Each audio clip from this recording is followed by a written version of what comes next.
Ah, summer vacation, summer in Southern California. There's just something about that, isn't there? Being at the beach and the sunshine and the sand in your toes. Well, whether you're lounging with friends, you're planning a weekend beach picnic, or you're grilling up something amazing for family or friends, this is the season where memories are made. Summers with family and friends. And let's be honest, everything is definitely a little better with a good glass of wine in your hand. So today on SoCal with Val, we're diving deep into the California Central Coast wine region, which is an incredible region that produces some of the most beautiful wines around, at least in my opinion. And we'll get the opinion of our expert here in just a minute.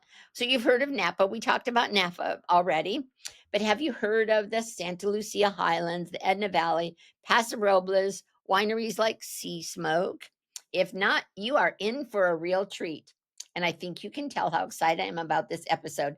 Joining us, of course, is our sponsor, Kyle Meyer, the president and co owner of the Wine Exchange and the man behind those wildly popular daily wine videos. You know, he's the guy with the curly hair. If you're watching today, you can see that.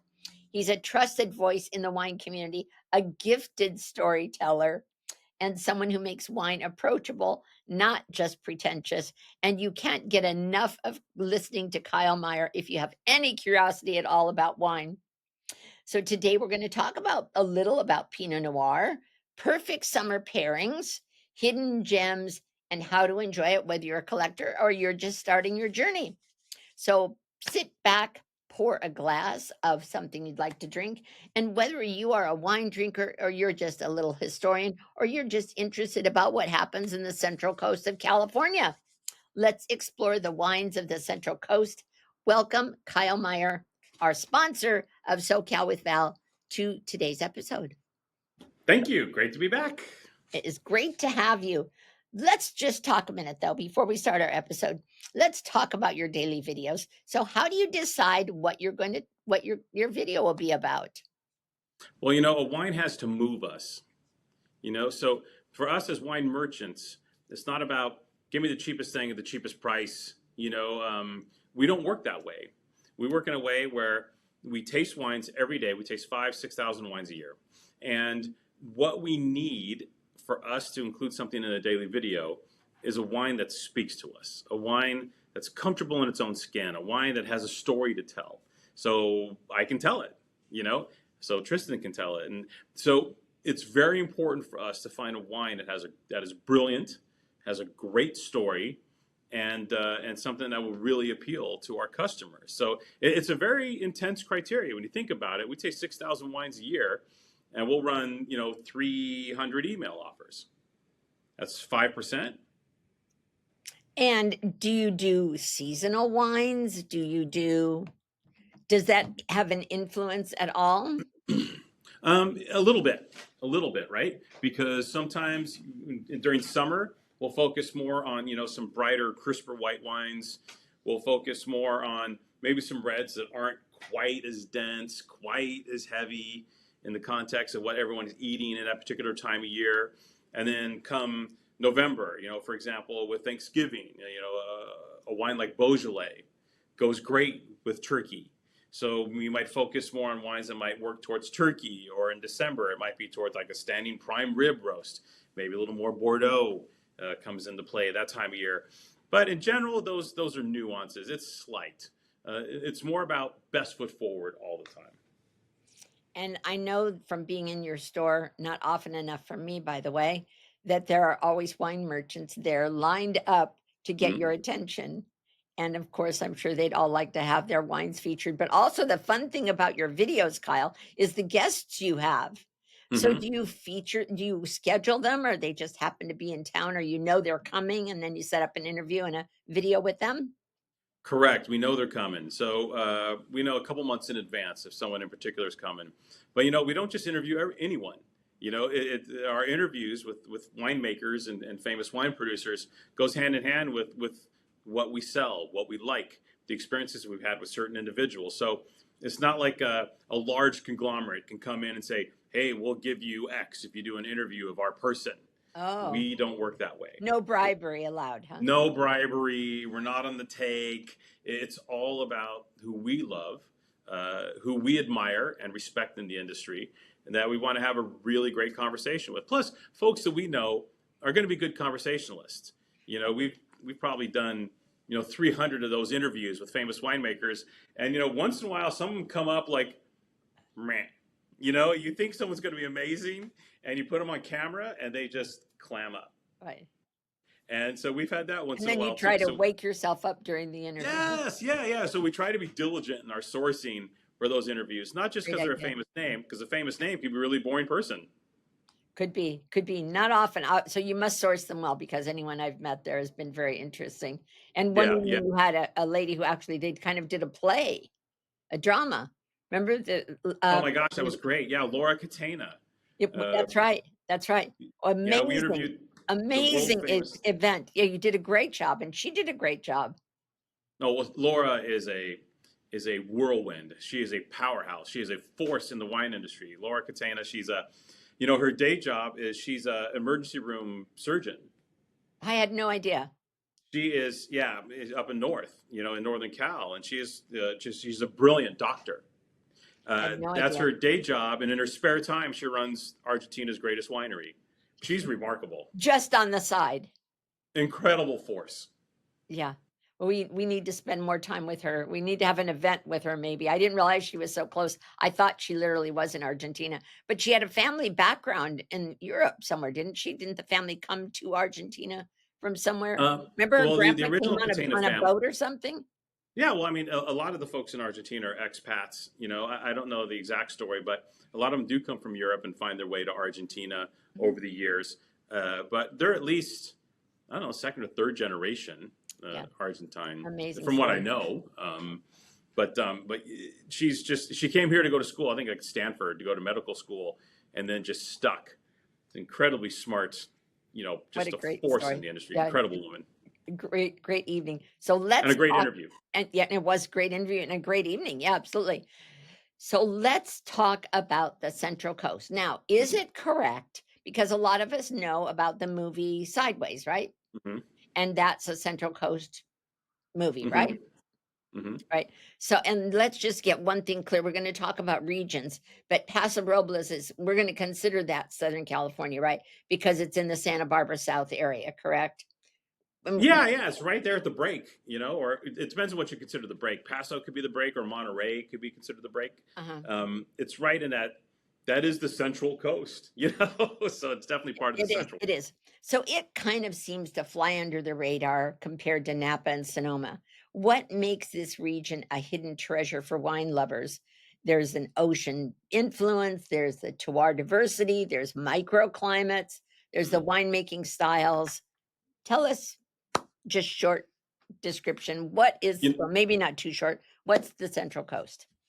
well, everything you just mentioned, Val, um, it's a cornucopia of different, what the French would say, terroirs, right? All these different elements, the weather, the combination of ocean influence, soils, all these have an impact on these different areas, and there's a multitude of these areas. So, and the funny thing is, you start in, say, let's say the Central Coast ends like at Monterey, you Okay. know. So, like you said, the Santa Lucia Highlands. Let's take the Santa Lucia Highlands. This is a very interesting area because the wines from Monterey County itself are super cool.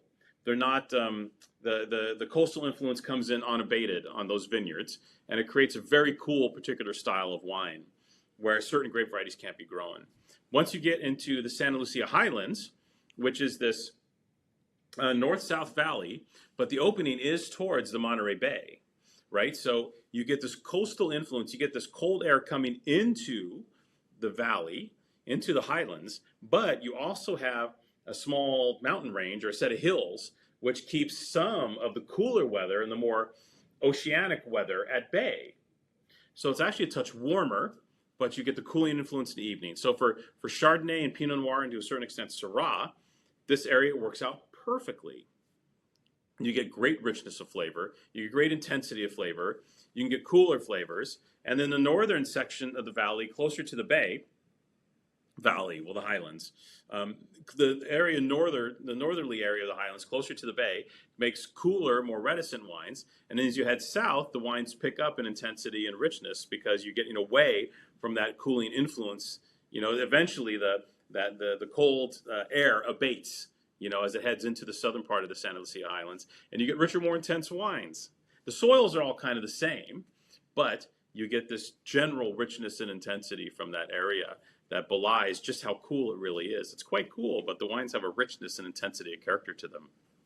So you have, and I know if you look at and not to do a commercial, but if you look at the website for Sea Smoke Wines, they have this beautiful scene of the fog coming over the coast, coming up from the ocean. And how can you not think that the wine is going to be equally as good, which in their case it probably is. So at any rate, so do you have these multiple microclimates in Napa, for example, as well? Not as much. With Napa, it's more about the hills, the mountains, Spring Mountain, Mount Veeder, Howell Mountain, etc., and then the valley floor, right? But you do have a difference in the valley floor from south to north, right? So around the town of Napa, Coombsville, Carneros, near the bay, it's much cooler. As you head away from the bay and that water, that coastal influence, into Calistoga, way in the north, it's much warmer. And it's the same way with a lot of these central coast sites. For example, Santa Lucia Highlands is a north-south with the cold influence coming from the north. The Santa Rita Hills, where Sea Smoke is at, is an east-west. It's a transverse valley, right? It's an east-west valley. So the western side of the valley gets the coolest, the coldest weather. And as you head east towards Solvang, it actually heats up. And Sea Smoke is kind of somewhere in the middle there, right? So they get a little of that coastal influence, but the Sea Smoke, why you love it so much, is because it has the richness and intensity of fruit that you get as you head eastern into the Santa Rita Hills. So, areas like Santa Rita Hills, to me, are much more diverse than, say, the Napa Valley. Napa Valley is diverse, right? But it's mostly hills and flats. With the Santa Rita Hills, as an example, you have this westerly side, which is super cold with white stones, diatomaceous earth. Then you head east, and it starts warming up, and the soils change. You get more sand. You get more. So the east and west side of the Santa Rita Hills are quite different from each other, as opposed to Santa Lucia Highlands, north to south, which is different but not terribly different, and then the Napa Valley, which basically once you get north of the town of Napa, up into almost into St. Helena, it's almost like the same kind of terroir, which I'll get yelled at for that, but You will. it's Well, we won't invite them to listen to this episode. We'll just put the Central Coast wineries into this. It's so now in this area there are, if I'm correct, part of it is where you'll find the Pinot Noirs, and then Mhm. there's another part that there you'll find maybe some Chardonnays and maybe some Syrahs. Is that correct? Well, for most of the Central Coast, the Pinot and the Chardonnay kind of grow together. For example, in the Santa Lucia Highlands, getting back to that area by Monterey, it's almost all Pinot Noir and Chardonnay in the northern part of the Santa Lucia Highlands, in the northern part of the valley. As you head south, you'll find a little more Syrah coming into play because it starts warming up enough to ripen Syrah. In the Santa Rita Hills, over by, north of Santa Barbara, over by Solvang, Mhm. in the west, you'll find almost no Syrah. It's too cold, it won't ripen. But as you head east, you'll start finding Syrah. You'll start finding Grenache because it warms up enough those grape varieties can ripen. As opposed to an area like Paso Robles, which is the Central Coast, but it's interior, it's inland, it's protected from the coastal influence, and there it's just hot. So there, it's all about Zinfandel and Syrah and Grenache and these sorts of things because you don't get that oceanic influence coming into Paso as much. So it's a bit of a mix. Some of these areas like the Santa Maria Valley, this is an inland valley that is cool, but has its warmer areas to the east, and there you have some Syrah. But in general, in the Central Coast, outside of Happy Canyon, which we can talk about if you want, you won't get into Cabernet Sauvignon or the Bordeaux varieties very much. And what influence does the marine layers have on the wines and on the grapes? Is it simply the moisture? Well, it's huge. What it does is it keeps temperatures down, right? So it's all about keeping temperature down. And what you have is a situation where if you have lower temperatures, it's a longer ripening season. And the longer ripening can lead to potentially more pronounced flavors in the wine, while imparting elegance, right? So the hotter it is, your growing season is condensed, Mhm. right? So you allow for less elegance, you allow for higher alcohols, more richness and intensity in the grapes. So it's a trade-off. So what you want is you want that pocket, you want that perfect, the marine layer coming in the morning, but burning off, burning off 11 o'clock, whatever. Then you have this wonderful sun from 12 to 5 or whatever. And then you have this cooling evening, so the acids maintain in the grapes. Because if it's too hot at night, the acids drop out of the grapes, which that happens, like, for example, the east side of Paso, where it can be 100 degrees in the day and like 85 at night. So, like, for the east side of Paso Robles, their main thing is maintaining acidity and freshness in the wines. Whereas the west part of the Santa Rita Hills, near Solvang and Lompoc, their thing is about how can we get more fruit into the wines, because Oh. you might not have enough degree hours in a day to fully ripen the fruit. It's really interesting. And is the actual production of the wine about the same as a Cabernet Sauvignon, as a Napa grape? And by that I mean, do they all go into like either oak barrels Mm. or metal barrels? I mean, aluminum barrels. How does that work? No, well, first of all, with Pinot Excuse Noir is my much poor more. technology on the barrels. Sorry. Got it. Well, from a barrel standpoint, you'll probably use less new oak with Pinot Noir. Pinot Oh, Noir, for example, is more nuanced. So there's a lot more use of what we call neutral barrels, older oak barrels that don't impart as much oak character into the wine. Cabernet Sauvignon, Cabernet Franc, Merlot, they can withstand more new oak treatment. So in the Napa Valley, they will use more new oak. It's kind of like this polish, this sheen on the Cabernet to make it more kind of fancy. With Pinot Noir, it's more about letting the terroir speak, the place. So you'll generally use less new oak with Pinot Noir. Chardonnay can go either way. Some of the producers in the Central Coast will use an extreme amount of new oak on Chardonnay. Others will use almost no new oak. And some of the most famous wines are actually all stainless steel, like the Diatom, from Brewer Clifton. That's 100% stainless steel wine. It's beautiful. huh. So we know that we've talked about it already, so we don't need to go too far into this, but with sea smoke has certainly become legendary as far as a Pinot Noir is concerned. What's the story behind it and what makes it so sought after? And is it the most sought after in that region? It is one of the most sought after Pinot Noirs in that region for sure.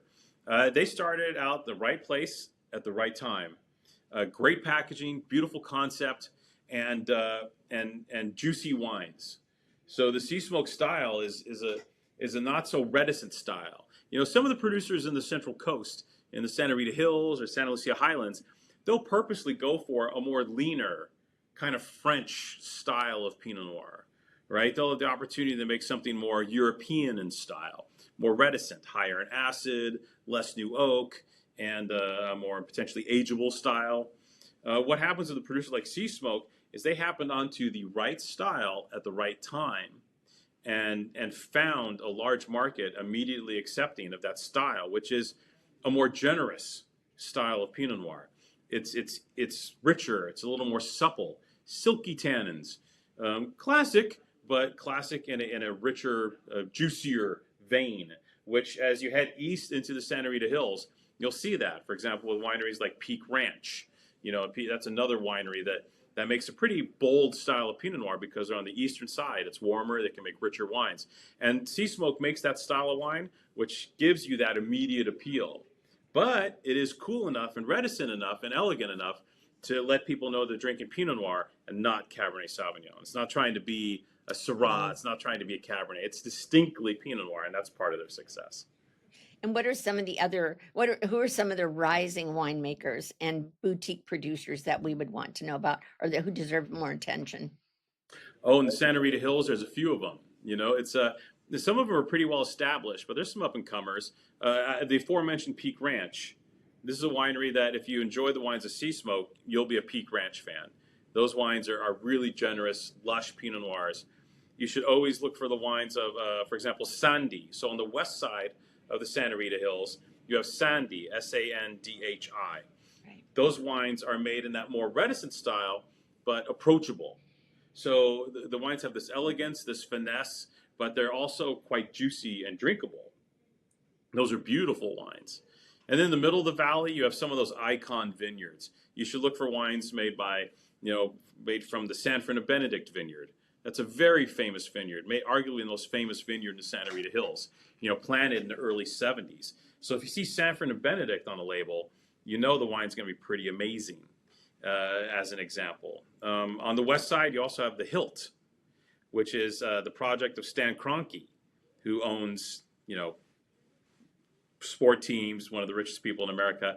The Hilt is his Santa Barbara property. His other Santa Barbara property. He owns Honata as well, the Honata wines, which is kind of eastern Santa Barbara, Syrah and Cabernet and those things.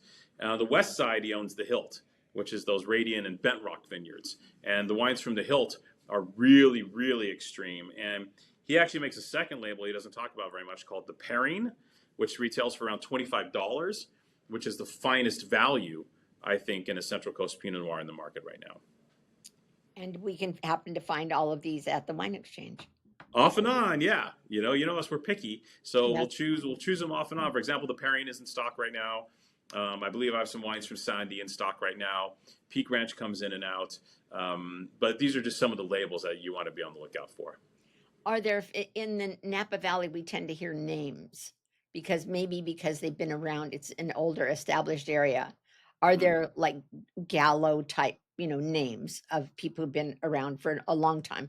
Do you find some of those families, some of those dynasties in the Central Coast also? Oh, for sure, for sure. For example, take a winery like Sanford. Sanford's been around from the very start.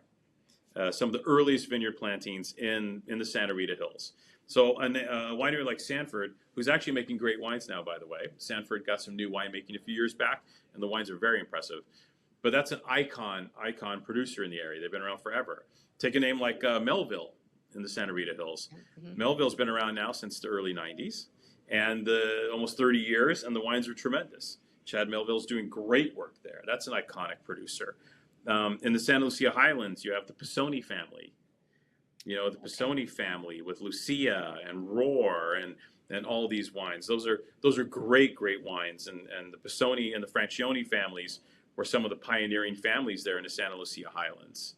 So in Paso Robles, you have, as far as the old producers, in Paso Robles, it's interesting because it's more about older vineyards.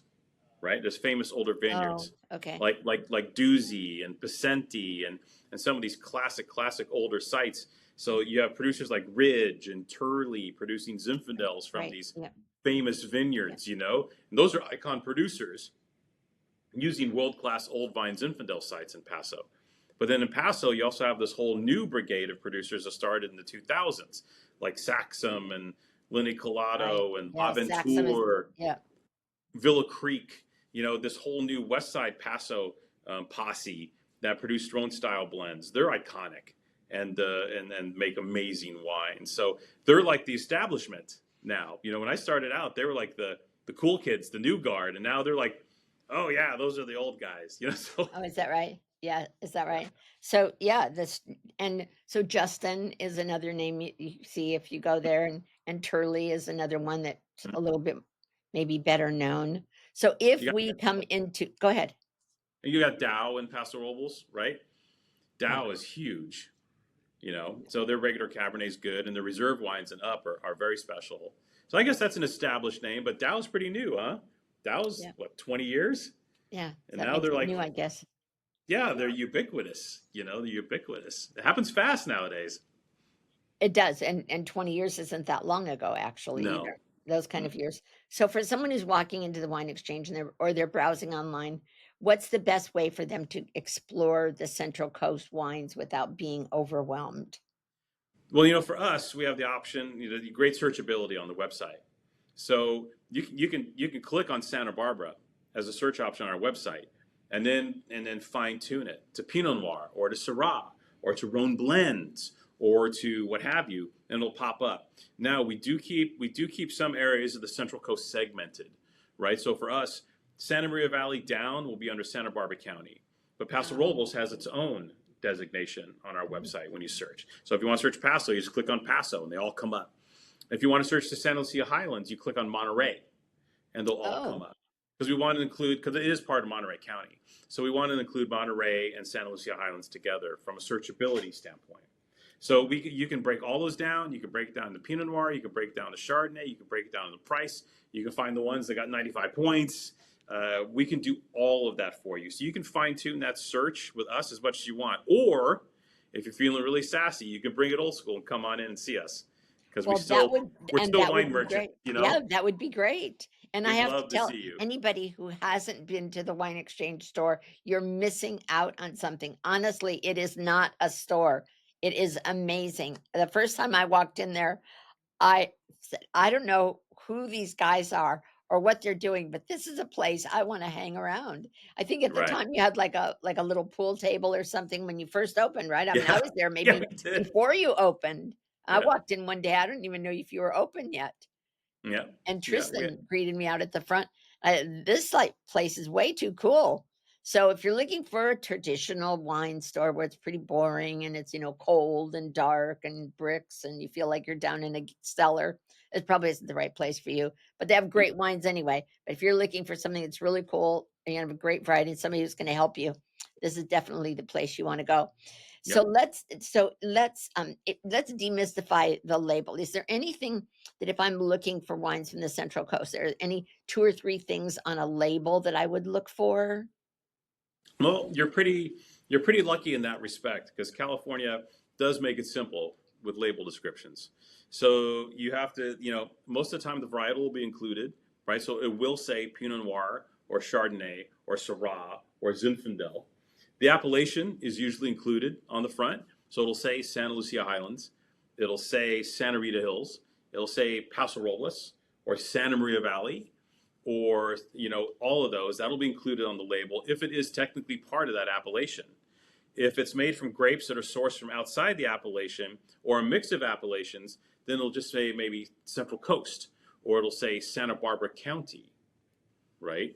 So Santa Barbara County might be this catch-all for Santa Rita Hills to the Santa Maria Valley to Happy Canyon to so labeling. There is truth in labeling on California wines, and if it says the grape variety on there, it has to be at least 75% that grape variety, right? So if it says Pinot Noir on the label, that wine could technically be 20% Syrah, but it will be 75% Pinot Noir. So the key thing is to just kind of look at the label. The label will tell all. The only time there might be a bit of confusion is especially up in Paso Robles, they do a lot of Rhone blends. So there's a lot of like proprietary names in Paso.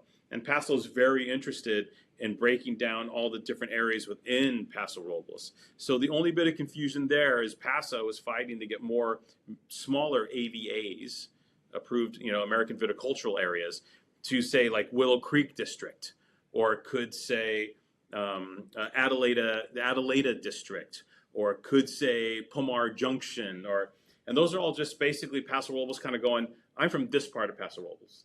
You know what I mean? In Yeah. the end, it should still say Paso Robles on there as well. But they'll get a little more specific on you once in a while. So you have to be on the lookout for that, especially those Rhone Ranger guys on the west side of Paso. All their Rhone blends are just proprietary names. And you have to look on the back. You got to turn it around to get maybe the percentages of grape varieties in there.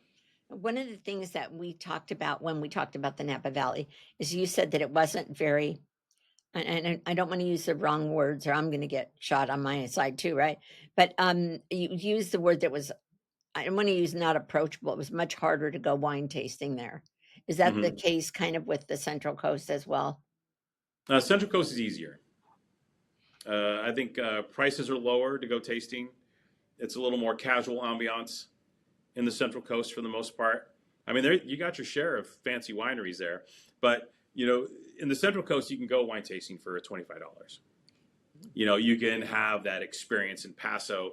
You can have it in Santa Barbara. There's there's actually a really cool place. It's kind of known kind of like as like the Gourmet Ghetto, which is like almost like this series of tin sheds out in Lompoc, and there's some fabulous wineries that all their wineries are all in these sheds right next to each other in this like semi-industrial area. And there's actually a great restaurant there. I believe it's called Industrial Eats. So you can like have a great meal. You can taste the 2 or 3 different small boutique wineries, and it's all super casual. There's no pomp and circumstance. It's all about the wines. And in general, it's probably less expensive to go wine tasting in the Central Coast than I would say in the heart of the Napa Valley, which requires a little more planning, a little more time, a little more money Right. Yeah. to have that experience.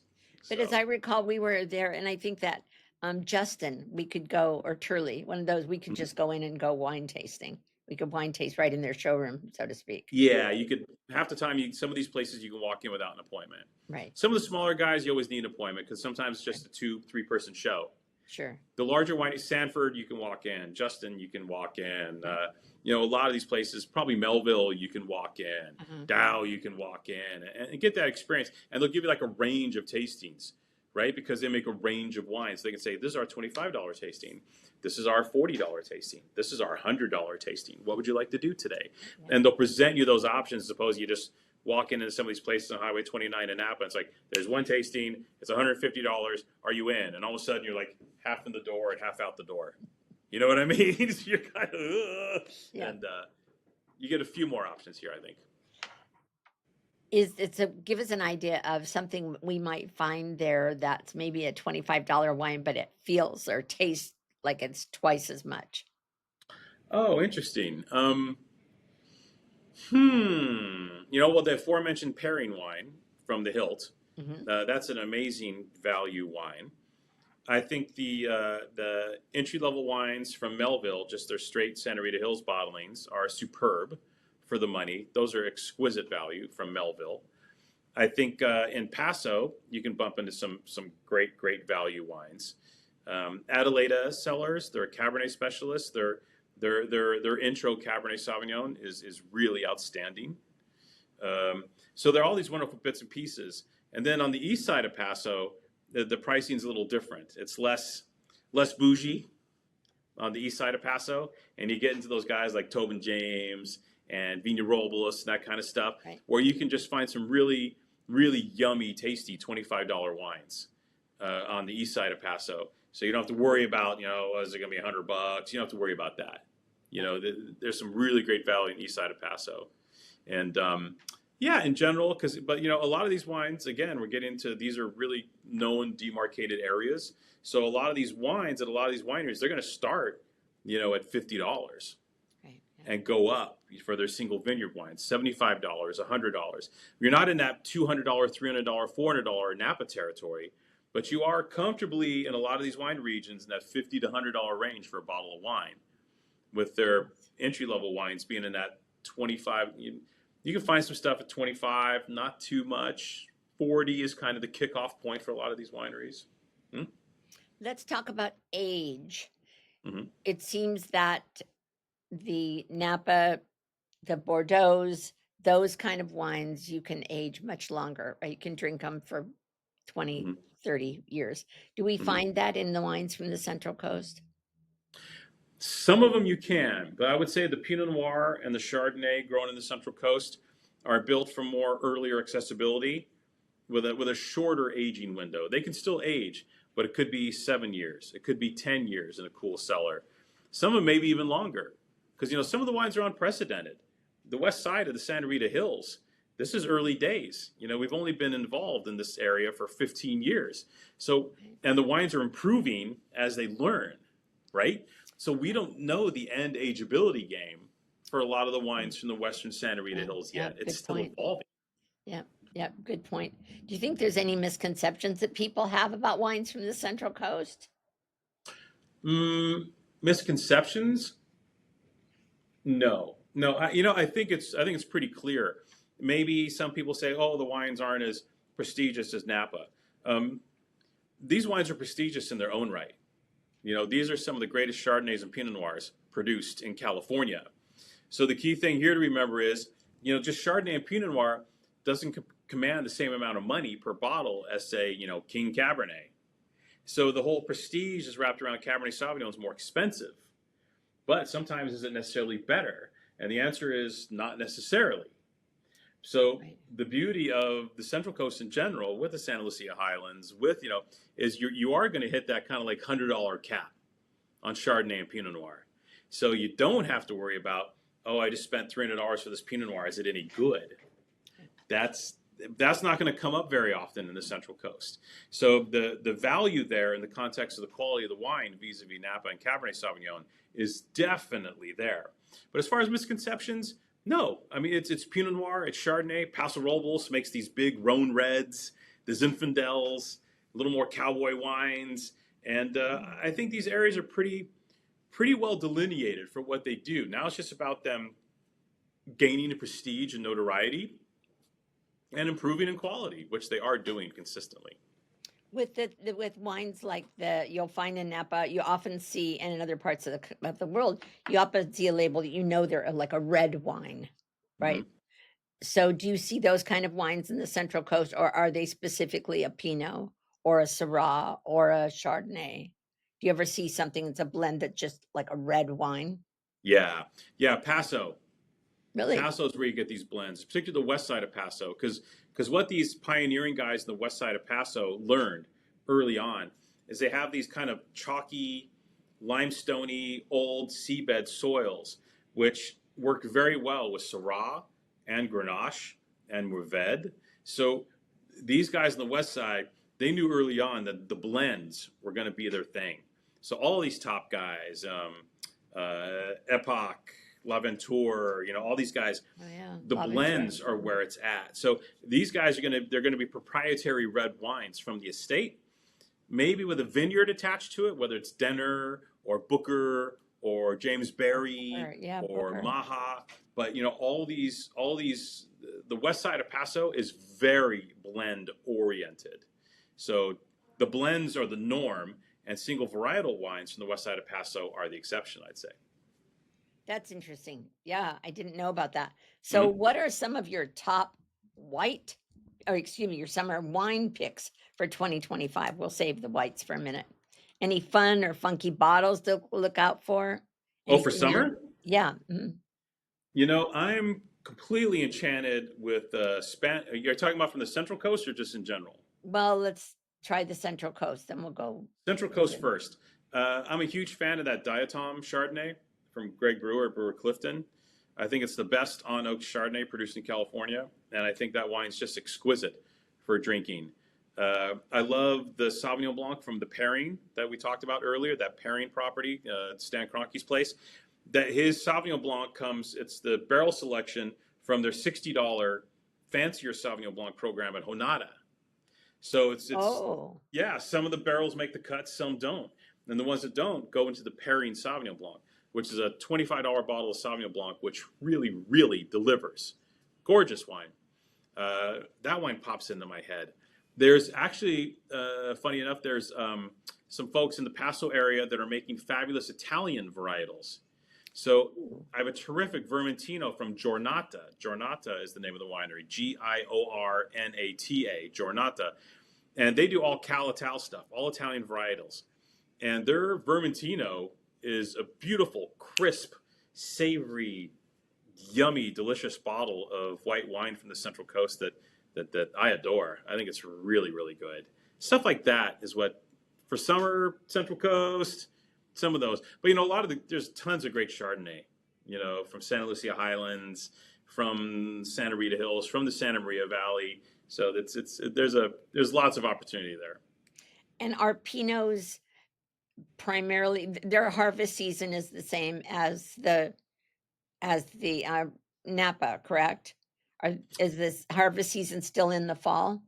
Well, yeah, still in the fall, but it's a really good question because in these cooler areas, like the west side of Santa Rita Hills, the northern part of the Santa Lucia Highlands, the Santa Maria Valley on the ocean side, these areas have extended growing seasons because it's so cool. Remember we talked about the fog? We did. That pushes things. So a lot of times they'll be picking Pinot Noir after they've picked Cabernet and Napa because of this cooler extended growing season. The Chardonnay tends to get picked early enough. A lot of times in September, traditional harvest dates. But sometimes the Pinot Noir can hang and extend a very long time, depending on their location within some of these cooler Central Coast sites. But then is their barrel time the same or different? Matters winery to winery. Most are a minimum of 10 to 12 months, but some folks following this Burgundian model can extend out 18 months of barrel time. I've seen 20 months. But a lot of them are in that kind of 13 to 20.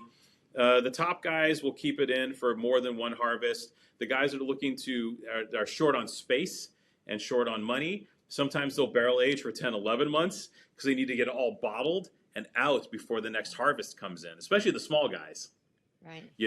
So there's a space constraint issue sometimes with how long you age in barrel. But the hardcore guys with no space constraints, they'll go 15 months, sometimes 17 months in barrel until their wine gets to the point where they're like, yes, that wine's in the zone. It's time to bottle now. And the guys have the luxury of doing that and make, a different set of wines. Are there any rosés from the Central Coast? Excuse me. There are. A few folks make a little bit of rosé. The problem is we see very little of that on a retail level because the rosé production is very small, and a lot of times they're only available direct to consumer from the winery. So everybody I think does make a little bit of rosé, but they'll make 100 cases, and they'll put in their monthly wine club to their direct to consumer customers. We see a bit of that out there, and also the whole rosé fad is getting a little more quiet now. Rosé exploded a few years back, and now we're seeing rosé kind of recede a little bit. Not quite as popular, and then for the rosés that are sticking, a lot of the French ones tend to be sticking. The classic Provençal rosés, Bandol rosés, etc. And a lot of our customers are kind of like abandoning the whole, oh, that Pinot Noir rosé was fun, but no, I'm going to go to the Côte de Provence because they've been doing it better and cheaper forever. And how do Central Coast Pinot Noirs compare with other regions in the world? Favorably. The top Central Coast Pinot Noirs are right up there, particularly for the money. So if you're going to compare a $70 Burgundy to a $70 top flight single vineyard Central Coast Pinot Noir, they're really close. They're neck and neck nowadays. There are certain things that Burgundy can do that the Central Coast can't do with regards to potential ageability, structure. Some of those things that happen with those wines, some of the Central Coast areas can't do yet. But, dollar for dollar, under $100, a lot of these wines do compare favorably now. So it's things are growing. The vines are getting older. They're getting smarter. They're learning. And like I said earlier, they're constantly improving, constantly figuring out the nuances. What type of oak? How long?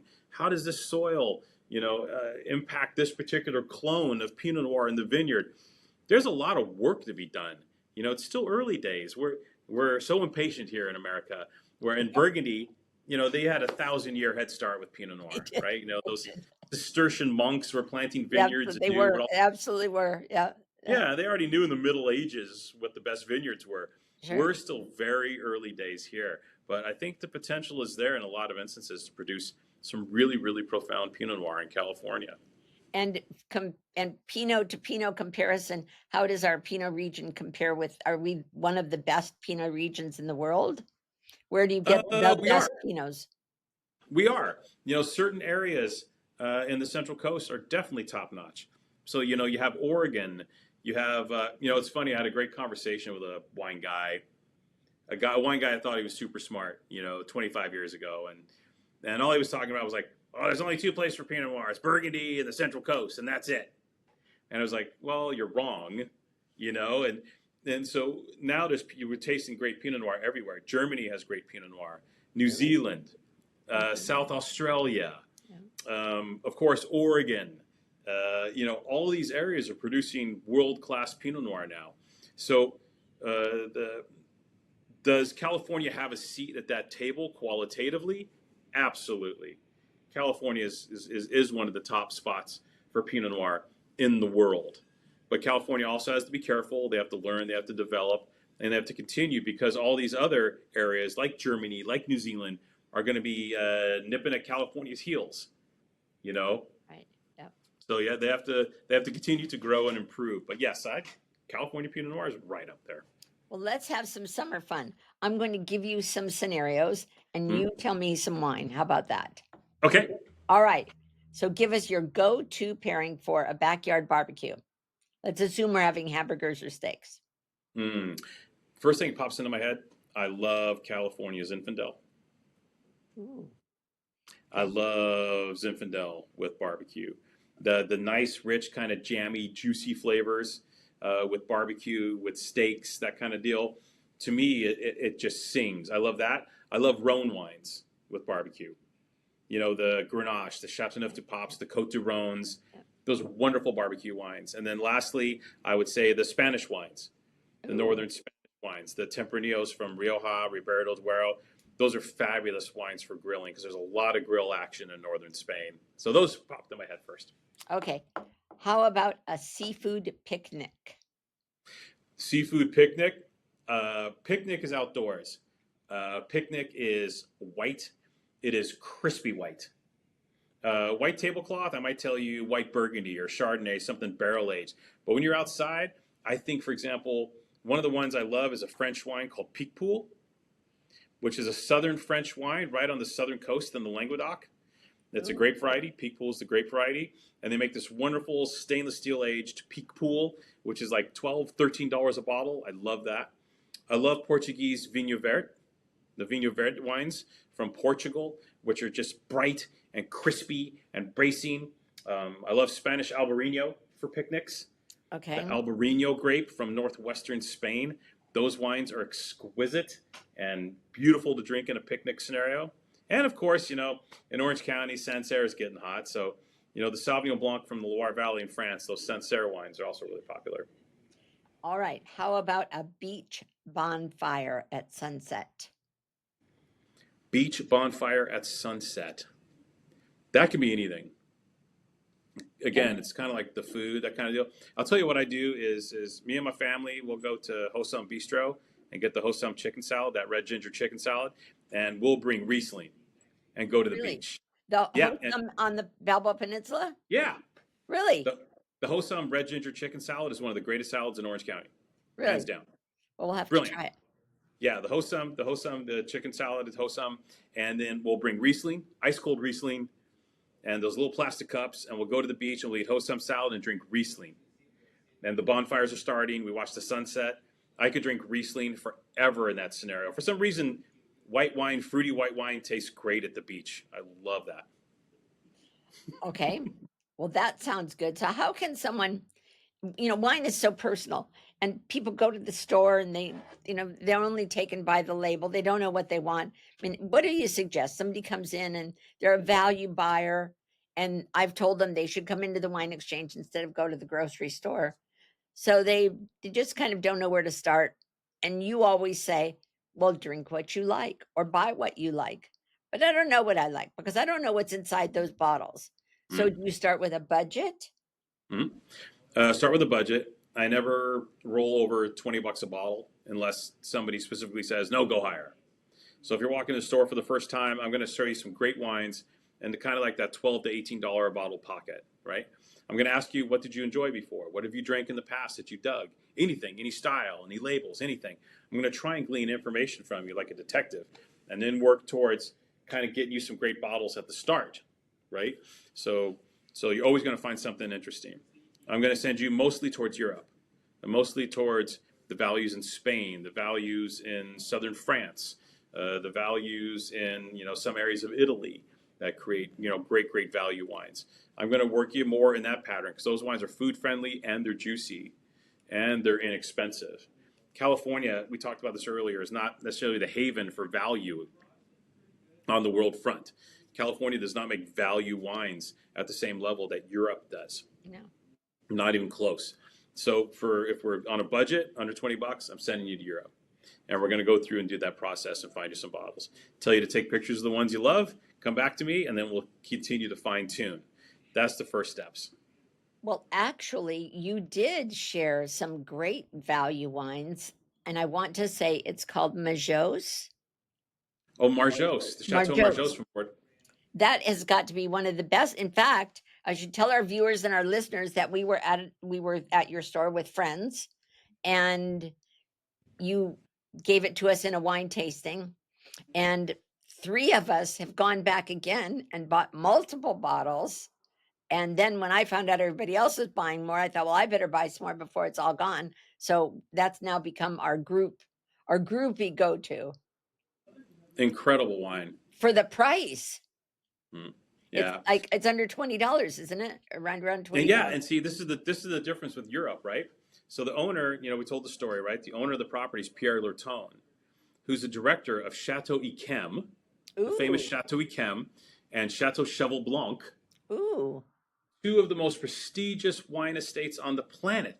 He is the director, right? He runs them. He sells $1,000 bottles of wine on a daily basis. But this is the difference with Europe. When he goes home at night, he goes back to Chateau Margaux, and the wine at his house is $15 a bottle. This is the difference, right? He's not trying to impress anyone with the wine from his home property. He's not trying to create something that isn't there. He goes home and he grows, and he probably drinks a fair bit of. I mean, he drinks a bunch of great $1,000 bottles as well, but Yeah. he drinks great $15 wine, and he sells great $15 wine to everyone. And I think that's just one of the most beautiful stories on the planet. Is that this guy who's a rock star uh, makes one of the best $15 wines in the world in Bordeaux, and does it gladly with a plum. I love that. And it's a great wine. It's a Yeah, great wine, and for the price, it's amazing. it sees the $50 wine treatment. Yeah, and what is your price on it? I want to say it's around $15, isn't it? I was gonna say 15. 14 something. Yeah, so Yeah, we I have should to tell look it them up. how to spell that so they can order it online on your Yeah, site. so Chateau Marjose, Marjosse, Marjosse, and it's a Bordeaux. So this Chateau Marjose Bordeaux. It's a 2022 vintage. It's a 2022. It's a great year in Bordeaux, one of the best ever vintages in Bordeaux, and the wine reflects the quality of the harvest. It's truly sensational. Yes, so if there's anyone viewing or listening and you're looking for a good wine, a value wine, order it to order on your website, right? Online, yep. Or you can call me and would be glad to be your go-between. I'll be Or your pay us a your visit. Come in, have a your glass of wine wine broker, while you're or here. come in, and we're going to have, by the way, we're going to have an event in your tasting room in Mm-hmm. August with the National Aging in Place Council, by the way. We're going to announce Mm-hmm. that later today. So Right on. anybody wants to join us, they can do that too. This has been a delightful afternoon. Thank you. I just keep thinking of, I love this topic, as I've now said about 20 times. I just think of just being at the ocean and enjoying a bottle of wine, and I'll have to try the Rieslings and the place Yeah. down the street from us. Yeah. And is if you had to say, any one bottle of wine that represents the Central Coast, what would that be? Oh, it's tough. You'd have to pick one from each area. So, I mean, Santa Rita Right. Hills, I would grab a great bottle of, say, like a Melville Chardonnay or a San Fernando Benedict Pinot Noir. Something like that's iconic. From Paso, you have the great, like a Ridge, Doozy Zinfandel, or the Villa Creek Avenger, the blended wine from that area. Those are killer classic wines from there. And from the Santa Lucia Highlands, Pinot Noir from like Lucia or from Roar, a Right. Chardonnay, from those same guys. Those are iconic. Yeah, kind of those types of wines. Kyle, thank you again, and thank you for being a sponsor of SoCal with Val. We appreciate your support, and we appreciate having you with us. We love having you with us. It's been another great conversation, and we love your stories. We love hearing your depth of knowledge and all the things that you tell us that make wine even more interesting than any of us could have possibly known. And now we've learned some more about summer reds as well as a little bit about summer wines. So for our viewers and listeners, if you want to check out the Wine Exchange and hear anything or find out anything more about what we talked about today, this episode will be on YouTube. It will be on social media. So if you didn't get to catch the whole thing, you can go back and listen to it again. And on their website, you can buy any of these wines. So until the next time, remember that wine doesn't have to be complicated. It's about connection, enjoyment, and those little moments that become unforgettable, and all the fun that we get to have together. Cheers to warm nights, good friends, and living the great SoCal life. This is SoCal with Val, and we will see you next week. Cheers.